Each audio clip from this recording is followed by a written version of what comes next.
one of the midterm questions from section 1, from one of the versions, from one of the permutations. So it's question 2 on that permutation, and I want to go through it here. So I don't know actually which question this is, but it's just one of them. So here, let's plot it. So we have 5 points, and it's minus 6 point this, minus 5. They are in the correct order, so I can just directly write them down. And the first 2 are labeled plus, the other 3 are labeled minus.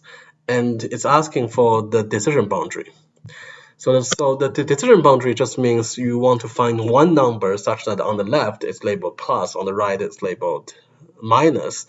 So the first thing that I thought of is just figure out the midpoint between these two, and then on the left they are going to be labeled plus, and on the right they're going to be labeled minus. And it turns out it's wrong, and my TA reminded me that it's wrong, so I had to do it again. So it turns out it's not really the midpoint between these 2 points, it's the midpoint between the first point and the third point. The reason is because we're not using nearest neighbor, we're using 3 nearest neighbor. So the point that we need to figure out is if we move it to the left a bit, then we're using these 3 as the 3 nearest neighbor.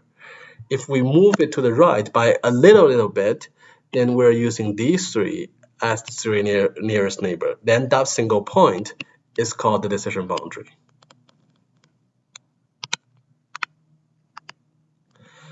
So a point such that a little bit to the left is closer to this, and a little bit right is closer to this point, is the midpoint between actually these 2 points, not these 2 points. So that's why the decision boundary is actually very easy. It's just this point plus this divided by 2.